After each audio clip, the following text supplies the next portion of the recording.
Hello, everyone, and welcome to episode 42 of IGEL Weekly. I'm your host, Andy Whiteside. This is one of our bi-weekly corporate podcasts where we review a corporate blog. We are missing Chris Feeney. I don't know, Chris is, Ron, where's Chris at? Traveling to Las Vegas. Traveling to Las Vegas. Awesome. Is he at a conference or personal? Conference he's going to, yeah. Yeah, which one? It's with another one of our other partners. Okay. Yeah, no worries. It's kind of their conference kind of training and stuff like that. So okay. They're holding it in Las Vegas, getting everyone together. That's good for Chris to be there. He's really, really knowledgeable and able to articulate your story from a sales and business and technical perspective. Speaking of technical, Seb's with us, even though it's a corporate podcast. Seb's with us. Seb, how's it going? Good. Thanks for asking. I'm just playing around since yesterday with the last IGEL firmware that we released and just trying to fix some small bug that we noticed, but nothing critical. So just are you the guy that they put all the releases in front of and say, try to break it? More or less. Yeah. Which firmware is that you're playing with? What number? 11.06.250, fresh release yesterday with the latest Zoom VDI plugin, Cisco JVDI components, etc. So it's pretty cool. It was something that we didn't plan until 11.07, so the official release coming at end of March. But for some, let's say internal reasons, we put the private build that we created outside of the standard releases into a public one. This one, so we are now having latest Citrix Workspace app version and everything we need. So for the moment, it looks pretty stable. And Lars Glöckner made an amazing job on making the unified communication guide, again, updated more or less 0-day release. And seems pretty stable until now. Okay, good. That's an honest answer from an engineer right there. So I kind of talked to Ron, but I didn't really talk to Ron about Ron. Ron, I don't know, you've been on one or two of these. What's your role at IGEL? Yeah, so I work with companies like yours to make sure everyone's enabled to embed IGEL into their offerings and solutions. So Chris Feeney and I work together on that for the Americas. I have a quick technical question for you and Seb. If I'm using offloaded Zoom in an IGEL, say a Citrix or VMware Virtual Desktop or AVD Virtual Desktop, if I look at the about in the Teams or the about in the Zoom, am I going to be able to tell from that I'm doing offloaded Zoom, or do I just need to drag the screen around and watch the video chase it? That's just the case in older version of the Windows Media Player redirection. That was the easiest test to see if the media redirection on Citrix is working. But in that case, no, you don't need that anymore.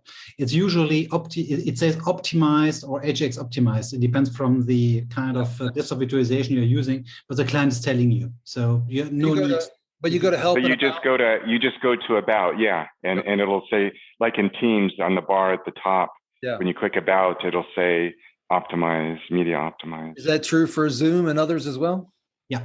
Okay. All right. The only difference, or let's say not difference, but the only complication, it's on Cisco sometimes. It's not that clear because sometimes it's just a logo showing up, which is sometimes not self-explaining. Yeah. But in any case, in any solution, you have the ability to see that inside of the client, inside of the Terminus or VDI solution. I can tell you dragging the window around still works, but the latency is so low that you really have to be looking for it to see the fact that it's being offloaded. It's gotten so much better. Well, guys, the other thing you can do with things is like bring up the task manager and see where things are running. I have on the IGEL community on GitHub, I have a little video that I posted up there with my Dynabook laptop. And I'm actually running Zoom local on the endpoint, and I've got Microsoft Edge custom partition for a browser, and I'm running also Spotify local on the IGEL endpoint, and I have all of those audio streams going at the same time, and you can from the task manager see everything running there as well, and the load on the system. So task manager in the virtual desktop or task manager local? Task manager local, yeah. But you should also see from your VM as well, the task manager, and see that it has low CPU loads on that. Well, I bring on this up because I have people in the company that aren't technical, and I can't ask them to do all the things we just talked about. Really, I guess I could. Maybe they are in technology, but the ability to do the helping about, that's where I need to kind of figure out, is that my quickest way to challenge them on, are you truly offloading it, or is your latency in the virtual desktop so low that you're getting away with doing it inside the desktop and don't realize it? Yeah, and as Ron mentioned, if you look at the task manager, it's not only the CPU or RAM usage which is going higher, but you have also, it depends from the solution you're using, but also a specific process coming up on the top. So that's something that even a standard user could identify quite easily. Spoken like an engineer that doesn't understand the standard user. Right, and ideally, what you're trying to do with that offloading, especially as you're moving your workloads up to Azure, you want to minimize your cost spend for your Azure stuff. So you want to, look at offloading that, and then with a product like Nerdio, being able to optimize and see what's going on, in the Azure environment, and maybe drop the VM size down some to reduce costs because you're offloading a lot of your tasks, right? Well, we're gonna get to all that when we review the blog in a minute, but that's a good segue into Matt Scudder. Matt is with us from a company called Nerdio. Matt, what's your role over at Nerdio, and what does Nerdio do? Hey, Andy, great to be here. I am the Vice President of Enterprise Sales here at Nerdio. Nerdio is effectively the easy button for Azure Virtual Desktops and Windows 365, which sounds like we're going to get into here on the blog. My job solely is really to help spread the team globally for Nerdio and help embrace our customers as they look to make the journey into cloud computing, either from previous platforms or for the first time, reduce cost and complexity of the overall cloud computing environment, specifically with Azure Virtual Desktops and Windows 365. Yeah, so that's a great segue into the document we're covering today, which is the solutions brief that covers the IGEL and Nerdio engagement around WVD, AVD, the new name, right? Azure Virtual Desktop, and Windows Virtual Desktop, Windows 365. I think the main thing to highlight here in the introduction is the fact that WAVD, or even Windows 365 by itself, is a good solution, but doesn't have everything we need to be able to implement, manage, maintain it. Matt, what would you say the highlights are for what Nerdio does to make WVD, AVD work better? And we're going to get into a bunch of it, so maybe just at a high level, why did Nerdio have to exist? Why does it have to exist? Sure. It's a great question, Andy. When we look at native AVD, it is a very foundationally solid tool, but it requires a lot of manpower and effort to maintain, manage, and deploy these environments. If you were to grab some of the best and brightest AVD engineers on the planet, really, it would take them probably 2 weeks, maybe 3 or 4 weeks potentially, for them to deploy a fully functioning Azure Virtual Desktop environment. With Nerdio, we can actually deploy that same environment in under 2 hours. We do it every day. And in fact, if you had an existing Azure Virtual Desktop deployment, we can install Nerdio on top of that in less than 10 minutes. Really, we are just an extension of the native Azure environment, right? So we extend the native AVD experience, and we add over 200 features and benefits on top of AVD and Windows 365, really making it a more competitive offering for customers that are evaluating other brokers in the industry and looking for something that reduces the overall complexity for them to manage, but also fits their business needs. So Ron and Seb, would you say this is the modern day version of Microsoft producing like remote desktop services and partners like Nerdio coming along and making it more feature rich and better? Yeah, I would say so. Yeah, exactly. I mean, just having all of the, the complexities and things to set up, and, typically when someone's moving off of their maybe legacy VDI stack and looking to move there for a certain use case, being able to have someone like Nerdio that can automate all of those workflows and, just kind of, as you were saying, hit the easy button, right? So. Definitely leverage the complexity. I mean, I can only speak for the European market, but in that case, most of the people are already afraid to move to the cloud. And if the complexity is increasing then during the initial installation, because you're speaking to people who are used to install everything on-prem, and where the partner is not able to deliver such, let's say, a one solution in one hand, it's definitely one of the easiest solutions I've seen on IGEL events. That the only touch that I had, because obviously I'm not an end customer, but I had the ability to see it on end customer sites during common events, and it was a pretty impressive the speed that Nerdio is using for delivering virtual desktops, and that's something that already impressed even the customers. And one of the other things is, when I'm working with some of our managed service partners to integrate things in, and they're talking about their journey to AVD, or talking to customers, they're like, hey, we stood it up. It was kind of complex, but we're super smart. We got it going. But man, our Azure costs and spend were really high. We're going to have a hard time, selling that to our clients and stuff. And that's where I mentioned, with Nerdio, is have you looked at Nerdio, and that may be able to help in those costs, get a cost-effective solution, right, and manage those Azure costs, so there's no surprises at the end of the month, right, Matt? Well, we're gonna get to that for sure. Let me go around the horn real quick and ask you guys all one simple question. Matt, what is your estimated time that Microsoft will have all the features it needs in the product, and you won't need a third party to make it better? Probably never, if we're being honest. All right, Matt goes with never. Ron, what do you think? Oh, he walked away. Ron, what's your ETA on when Microsoft will have it all covered without third-party help? Never. I mean, I think they just keep adding features and functionality, and then it's just, did you find those features, like disks or whatever, right? The new functionality. So I think I would agree with Matt that.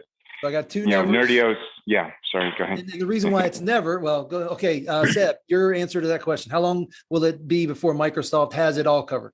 I would split the answer in two sections. If I think back about the first remote desktop server that I installed in my former companies and the Citrix environment at the same time, I would say that Microsoft is not there.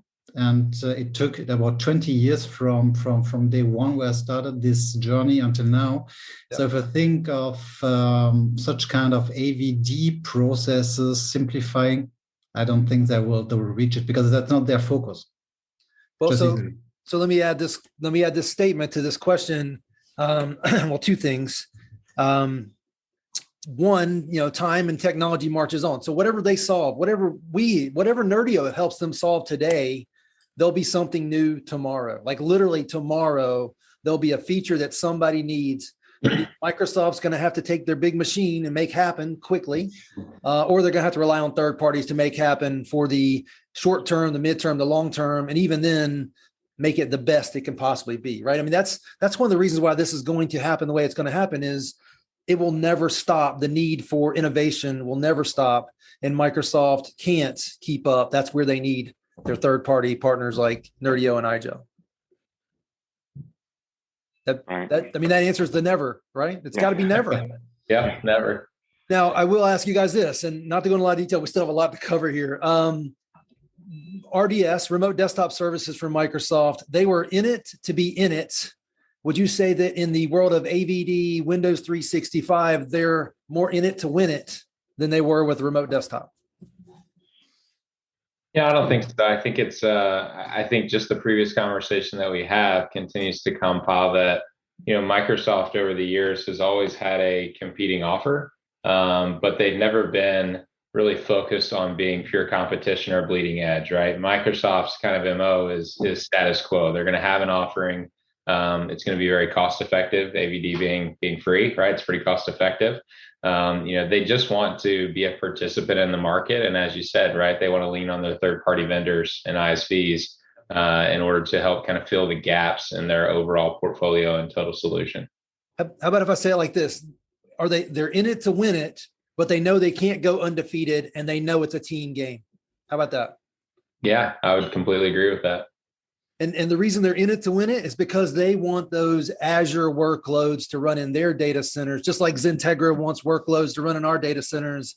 because that meter never stops. Absolutely. All right, let's jump through the article here a little bit. I think we've covered the reason, right, why we're doing this. The first section talks about WVD made easy. I think Seb and others mentioned this a minute ago, but Seb, you mentioned that AVD is easier because of Nerdio. You've seen that at conferences. You don't get to play with it firsthand, but like, can you kind of just summarize what you saw happen versus what it would have taken to do it natively? The demo was it was a recorded demo in that case, but it was just a standard administrator who had to deliver a new AVD desktop to a complete new company inside of Azure. And I can't remember the time, but it was about 3 to 4 hours of different processes and asking where different administrators of the company needed to jump in. What Nerdio delivered was just from one hand, from the beginning of the Azure Active Directory integration until the moment where the AVD desktop showed up. I don't know, Matt, but it was less than 20 minutes, if I remember right, in the demo that one of your colleagues delivered. So it was extremely fast, and it was just kind of without that next, and at the end, the AVD process showed up, and the Azure connected to it directly. So it was just a simple, I would not say simple, smart, and secure, because that's something that we already trademarked, but it was obviously extremely fast and easy for the administrator. So it just leveled the first fear that you might have if you speak about cloud-delivered workspaces. So Matt, I intentionally asked the engineer to answer that question first, because I hopefully just made your job easy. But it sounds like Seb just said, from a graphical interface with the appropriate permission, a few clicks through the system, and he was done. Absolutely, yeah, and that's the story across really all administrative functions with AVD or Windows 365. What we see in a lot of these environments from our customers is there's typically one engineer or maybe 2 engineers that kind of rise above the rest of their IT team. That really the burden falls to them to manage the full ins and outs of these types of environments, right? And they have the concern that if they were to give a level 1 admin permissions into the environment, they're going to do things that will ultimately break it. When we talk about making AVD fast and easy, we not only do that from a deployment standpoint, but also from continuation of managing those deployments, right? So allowing access where access is needed is one of the huge features that a lot of our customers, love and benefit from on a daily basis, allowing level 1, level 2, level 3 administrators the rights that they need and the ability to make changes that they need, but not the ability to make changes that they don't need. So really, again, just making it more easy to consume and to manage and deploy and maintain. Yeah, I love what you just said. Deploy, manage, and maintain. Is it fair to say that if I try to do AVD native, I'm going to have to find things that may not be easy to find in the UI, and I'm probably going to have to jump into PowerShell to get some more advanced things done?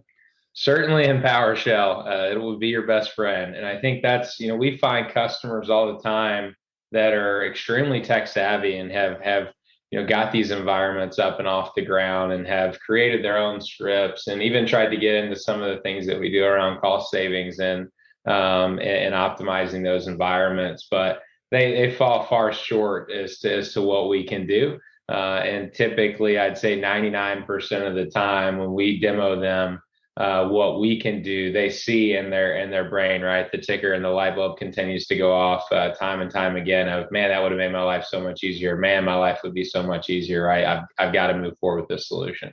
Right. So let's jump to the next section. Ron, I'm going to come to you for this, and that is security or secure. Where does the IGEL and Nerdio and AVD story come together around a secure asynchronous offering?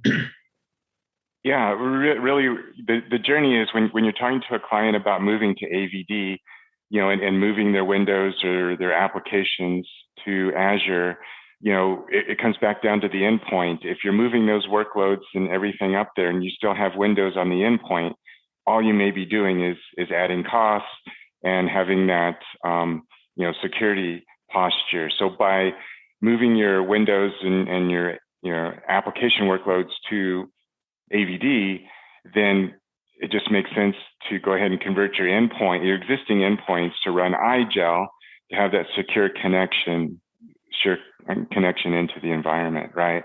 And minimize, the cost, spend that extra money, use those laptops for a longer period of time or desktops for a longer period of time, and invest that money in Nerdio and your Azure spend, or return it to your business units. Ron, are you guys at IGEL not worried about people installing rogue applications on those Linux endpoints? Well, by default, you have everything locked down. You could even configure it to drop right into AVD, so the user doesn't see anything at all. All they do is turn it on, and it presents them to log into AVD, and everything behind is locked down. Yeah, that was kind of quite interesting, Andy, because if we have the discussion quite often also in the Azure community, it's the IGEL operating system secured enough to not use antivirus solution locally. Is there already enough security that you do not need such kind of solutions?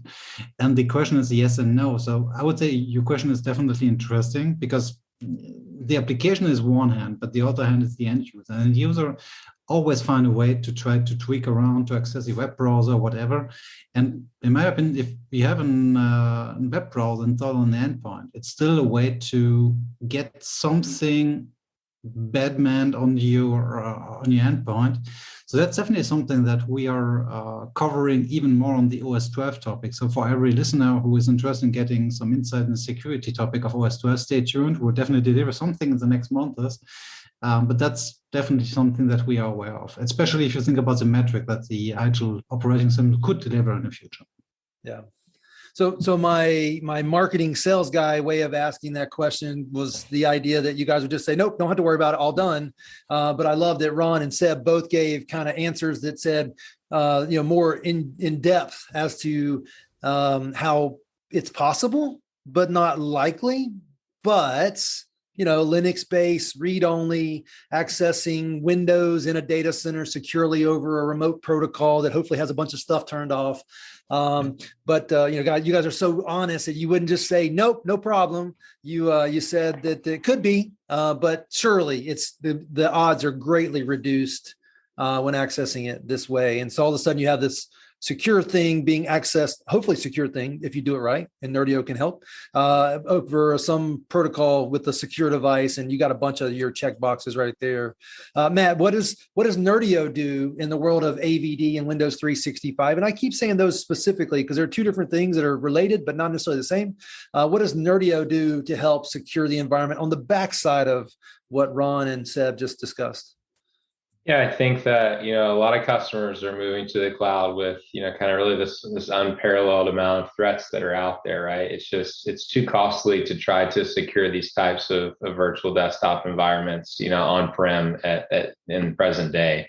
So, you maximize the ability of Azure to really take care of all those security threats from a penetration standpoint for you. And we continue to build upon that, really just being a native extension of Azure, right? So there's no connections on our end into the environment, no visibility whatsoever. The environment is completely just an application on the marketplace behind all of the safe and secure firewalls and stability that Azure provides. Past that, you look at the edge, as IGEL mentioned, right? We deliver those, those AVD ready desktops to IGEL that's locking down your edge and really just kind of eliminating threats from the edge to the data center back and forth. Right. It's an end-to-end story. Question for you guys, and this is kind of off topic a little bit, but 5 years ago, if I was going to a customer to try to talk about virtualizing the desktop, maybe even hosting the cloud, but just hosting in their own data center versus deploying it, who was my number one competitor in that scenario to have to compete against moving to virtual workloads versus physical deployed Windows workloads? Who was my number one person I was fighting against? Sorry, loaded question. It was Microsoft. Microsoft wanted SCCM to be the answer for everything that I was saying, don't do this, to the point where even a year ago, I had a customer ask me why anybody would ever virtualize their desktop. Not a customer, another Microsoft partner. Who's my biggest advocate these days to doing that? Microsoft. right? They've gone a full 180 into deploy to a world where host it in Azure and connect with anything that makes sense to connect with. Right. Have you guys seen that? Yeah, and you see that from Microsoft, and you see the sales reps. They're all kind of focused on that. Spend in Azure, right? And not just shelfware, right? Buy some stuff and it just sits on a shelf. They want actual consumption in Azure, and looking at with Nerdio and others to help speed that process up, right? So I brought that up intentionally for the following reason. I hope it's not because they want fatter commission checks. We can argue whether that's true or not. What I hope they're seeing is the inability to ever secure Microsoft at the edge, because it's a great operating system, but too many people want to attack it versus other operating systems that are less likely to be attacked. My hope is that this is all being driven because the pendulum has flipped, and now we're on this is the only way to ever secure it. Just like, we don't keep our money in our mattress anymore. We keep it in the bank virtually. But we keep it in the bank or safe deposit box because we know we can never keep it safe in the mattress. It has to be a security driven world. And I think that's really, from a technical guy's perspective, what's causing this to have to go away from deployed to a world where it's hosted. Yeah, I think the other thing, you could step back and look at another Microsoft product just with, Exchange, right? Your email, they were selling it. People would stand up their own Exchange servers in their data center, and maybe they weren't patching it or updating to the latest. Then you get the whole, Office, 365, right? And have all of those tools up in Azure in the cloud, where you have that cloud native, can quickly update, quickly can secure it, all of those things. Now it just makes sense, since you've got all your stuff up there, your Exchange, you've got your OneDrive, you got all your data sitting up there. Why not put your endpoint right next to everything, and then have IGEL as an endpoint to deliver it? Everything's super fast. Yeah. And you've got the latest and greatest, all the time. Yeah, but put your virtual endpoint somewhere where you can keep an eye on it, monitor it, maintain it, and connect to it however you want. So we're probably going to run out of time. It's a great conversation. The next piece of the article talks about, the section says productive unified communications. I'm going to call it happy users, right? So we know we can't get away, especially in today's world, with these online meeting concepts. What is Nerdio and IGEL doing to make AVD Windows 365 better at that scenario? Seb, go ahead. I would maybe start with the Azure operating system itself. I mean, without wanting to put Nerdio out of the discussion at that moment, but the first step was to integrate the AD core that we have in Azure OS. So we started a couple of years ago with our own ADP integration, and then we were the first endpoint Linux operating system vendor where was able to deliver the official WVD to that time client into his operating system. And then we waited a long time for integration for a unified communication solution. We were obviously expecting Teams to be maybe faster than Zoom in that case, because Teams Microsoft product, AVD and Microsoft product, so we're expecting that coming first. But surprisingly, or maybe not surprisingly, depends from the point of view, Zoom jumped in quite soon, and so we integrated the Zoom VDI media plugin that we have for Citrix and for VMware already in our firmware to be able to do the offloading from the AVD solution. Because in former times, and that's something which was, let's say it was working, but it was not really something that we wanted to promote. You could also use the Zoom inside of the AVD without any kind of media plugin solution by using some other redirection, but it's just not real-time communication. That's something that the media plugin just made us way easier to deploy. And that's the part where Nerdio is jumping in. As soon as we covered the endpoint solution, what we did, we have now to cover the virtual desktop component. And that's why Nerdio is able to deliver. To be honest, I'm not such sure if I'm saying something else right, so Matt, just interrupt me if I'm saying something wrong. But the rollout of new media plugin and Zoom client inside of the AVD is something that you're also delivering, right? Absolutely. So let's talk about that. So Seb just talked about it from the IGEL side. Nerdio, let's talk about it, Matt, from the Nerdio side, and then we'll tie the two together and talk about making a peanut butter and jelly sandwich. Sure. Yeah, I mean, when it comes to Zoom, Nerdio can automatically install and configure, Zoom into those Azure Virtual Desktop workloads, right? So creating that automatic experience, again, reducing the time and complexity to deploy those environments into your virtual desktop. And is that all it takes? I mean, I think I know the answer, but it's really that simple. Yeah, it's pretty much that simple. Yeah, I mean, certainly, and we may talk about it here leading up, but when you get into any type of more rich multimedia experience, right? 4K, AutoCAD, any sort of video editing, things of that nature. We can take that a step and beyond, and effectively help you maintain and deploy and manage those more GPU intensive user workloads, right? Creating a rich multimedia experience for not only your power users, but obviously your task and knowledge workers as well. So let's do that. Let's jump into the rich multimedia user experience. Ron, take that from the IGEL side and the Nerdio side to the best you can. And I'll just start by pointing out that this evolution of what we do on the collaborative side has its roots and origins in the multimedia side. Right. Right. I mean, from a user point of view, we talked about moving all your data. Like if you're getting into CAD and CAM, large design sets, things like that, now having GPU-enabled instances in Azure to run those CAD CAM applications, and then use Nerdio to manage how those are spun up, how those are brought back down to minimize those huge costs that can come from a GPU-enabled instance in Azure. Yeah, I'd love that you mentioned the cost thing. We're going to talk about cost here in just a minute, but if people are going to invest the money into the hardware and software it takes to do the data center side of things, it's best that we get the most out of that we can.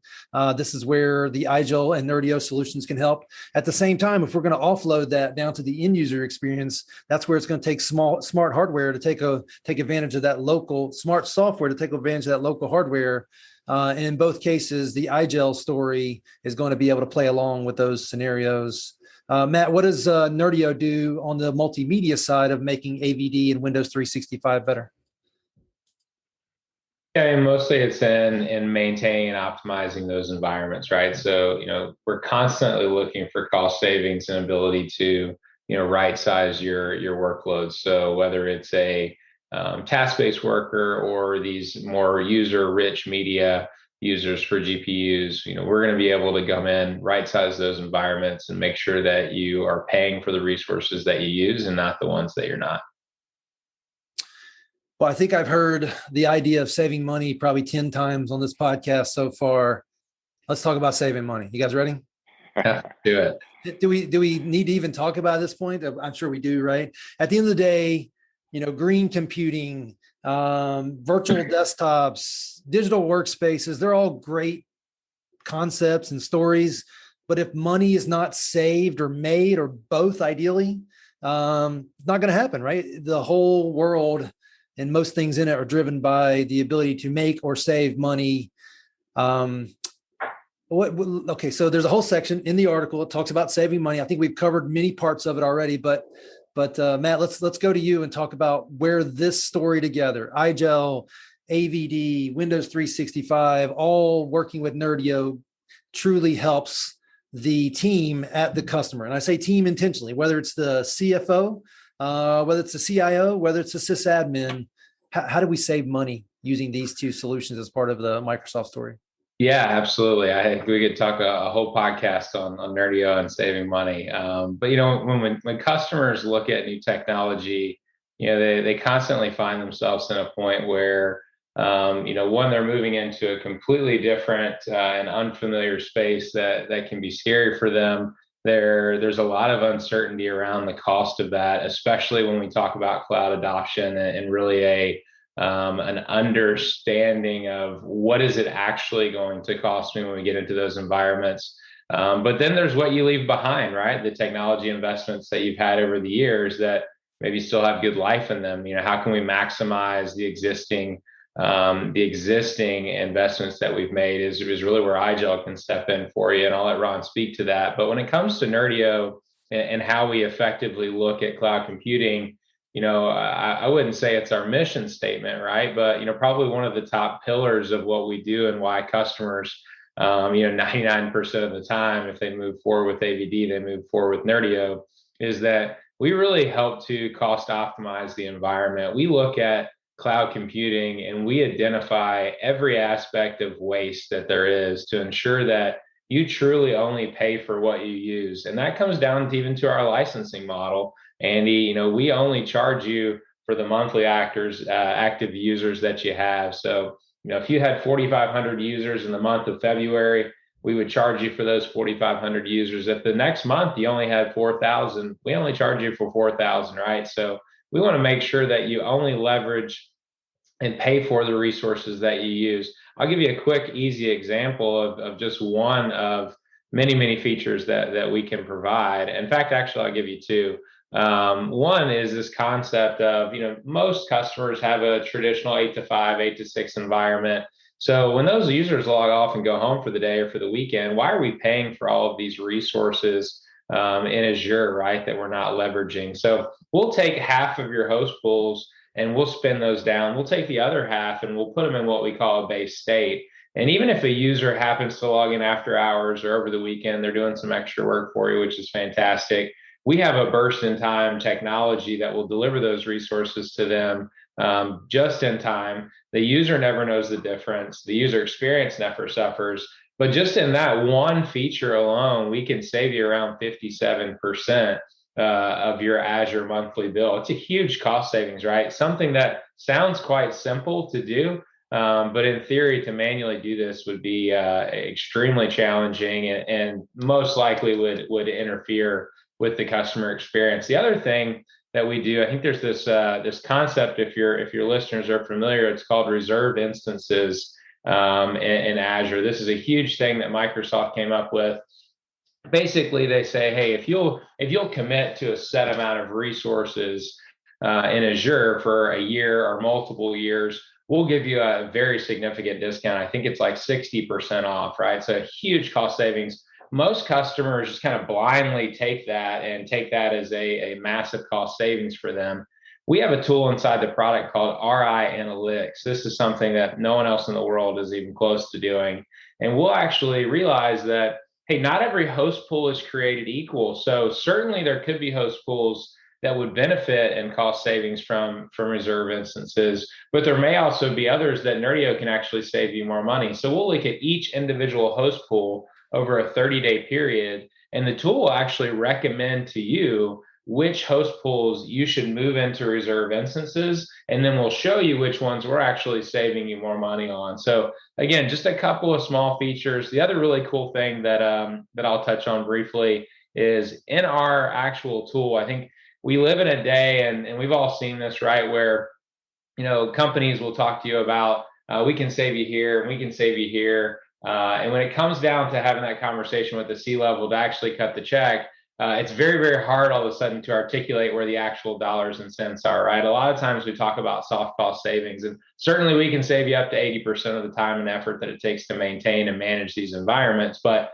I think dollars and cents are important. We actually have a ticker inside of our dashboard that shows you down to the penny how much money we've saved you for the month in your Azure bill. So most of our customers pay for our licensing in the first week, typically around day 4 to day 6. Everything else is icing on the cake. So saving money is something Nerdio can certainly help you with. Yeah, I mean, that's it. You sold me right there, right? If you can save me money and show me the money you're saving me, that goes back to my very first job, where if I could show the money being saved, and back in the day, that meant I had to go through every invoice and mark through the discount so the customer could see it. It's a smart way. I have a quick question for you, and we'll see how the answer comes out. If Nerdio had to stack rank the features that they worked on first, is it the ones that are going to save the company money, or is it the technology features? Which order do those happen? Is it a balanced approach? And maybe you don't even want to answer that, but at the end of the day, it's all about money, right? Making sure Yeah. customers get value about what they're paying for. I think if we polled our customers, we have well over 1 million users under management today. If we polled our customers and said, what is more valuable to you, the cost savings, or let me pose it in a better way. Would you still purchase Nerdio Manager for Enterprise if it wasn't for the cost savings, if we didn't have any cost savings? And I think the answer would be yes, 9 times out of 10. And I think it really comes down to, the cost savings is great, right? I think it's what really makes it a no-brainer for our customers. But when we look towards how we're evolving the product, obviously we're always looking for ways to make it more cost-effective and a better TCO for our customers.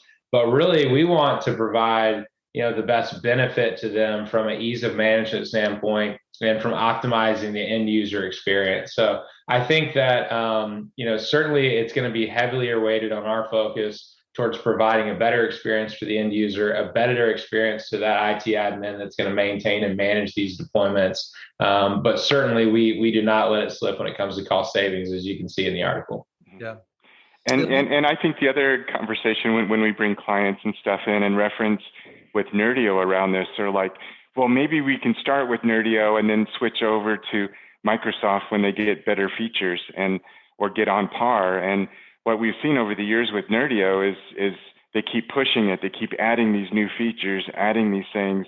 And as Matt mentioned, having an ROI that, 4 or 5 days into the month, you've paid for Nerdio. Everything else is icing on the cake. But having that, and Nerdio is just laser focused. This is all they do. They don't have any other side gigs or other things that, distracting them. This is all they do. And they're laser focused on doing it. And they have a great relationship with Microsoft too. I mean, they work closely with them. So Ron, your customers are thinking they're going to wait around at some point for Microsoft to find ways to spend less money on Microsoft?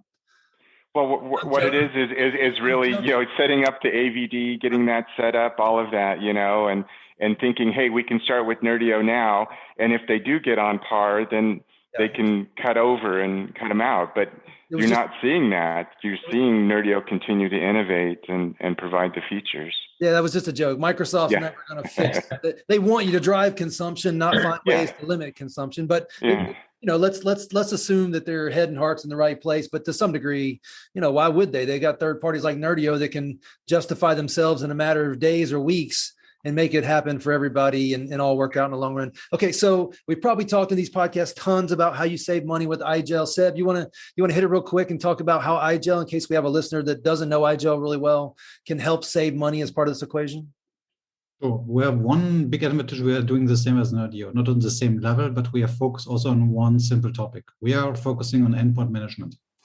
So we are not doing some interesting MDM solution that like we tried in the past. So really just focusing on endpoint management. That's our strength. We're focusing on security, on speed, and on functionality. So if you think of old hardware, which is not powerful enough to run Windows or maybe macOS in specific cases, then you can use IGEL OS on it and deliver in, let's say, less than 1 minute, a complete operating system with all the settings to a user sitting somewhere in another country with no IT experience at all, just with one USB stick or just with one deployment type that you want to use. And that's where we are saving your time, where we are saving your money, because you do not need to create extreme complicated logon scripts, group policies, maintain local antiviruses or strategic software deployment solutions. Everything is one hand. So if you want to deploy Citrix, you have IGEL OS. If you want to deploy a specific media plugin from whatever unified communication solution, we already package it for you. So you do not need to do that. And that's one of the things that we have seen in the pandemic moment where people needed to move to their home offices with bring your own device or with company their laptops. The first thing was quick. And then in the second time, they were thinking about security and about the user experience. And that's where the quick solution wasn't working at all because you didn't have any kind of remote support, didn't have the chance to deploy updates, you didn't have the chance to support the end user if he has an issue. And that's where Agile is coming up with the Agile Cloud Gateway and the Agile Universal Management Suite. And I think the other thing to add to Seb was just, what the whole IGEL ready ecosystem. We have 100 and 10, 20 partners that integrate their stuff in. So if you're going into a hospital and need dictation or whatever, all of those things are already baked in and integrated into the IGEL OS. It's not a science project, right? Yeah, that's absolutely the what IGEL does and specializes in. Now, what Nerdio, this goes back to my comment a while ago about a peanut butter and jelly sandwich, right? You just go get your favorite peanut butter, your favorite jelly, put it on your favorite bread, put it together, and you've got a solution, right? A solution for lunch or a snack or what have you. And it doesn't take a genius to take things that are great individually, but when you put them together, make even more sense. Hopefully that's okay that I use peanut butter and jelly, chocolate peanut butter, Reese's Cups, you name it. That's what I'm going to have for lunch. Yep, you got me. And a glass of milk. All right, so we're just about out of time for our hour-long podcast, but let's just go to the conclusion here. Matt, you want to conclude us from what the article says on why Nerdio, and then we'll come to the IGEL guys, why IGEL, and then put the peanut butter and jelly together and eat that sandwich. Yeah, absolutely. I think, when it comes to, if you're looking to secure, manage, and optimize Azure Virtual Desktops, right, you should be looking at Nerdio and IGEL. Really. Can I pause you there real quick? Every customer out there, whether you're the biggest Citrix shop or VMware shop in the world, should be taking a look at Azure Virtual Desktop with Nerdio to see how far it can take them, just because you wouldn't be doing your job if you didn't at least take a look at it. Absolutely. Yeah. Any customer in the world can go to the Azure Marketplace right now and download our software free of charge for 30 days. In fact, I tell you what, if you mention XenTegra and you mention this podcast, I'll give you 60 days free licensing to test this out. It's really a no-brainer, Andy. If you're looking for really the best TCO for cloud computing in the industry, it's Nerdio, IGEL, and AVD. In fact, you could consider us probably the perfect match, right, for the best TCO in the market, as a little teaser for a webinar that we have coming up next week, and I'll let you address that. But yeah, I think when it comes to really maximizing the potential of cost, but also not sacrificing your end user experience, there's not a better solution on the market. So let me change what I said briefly. You should, if you're in this industry, in IT, in end user compute, you should take a look at AVD.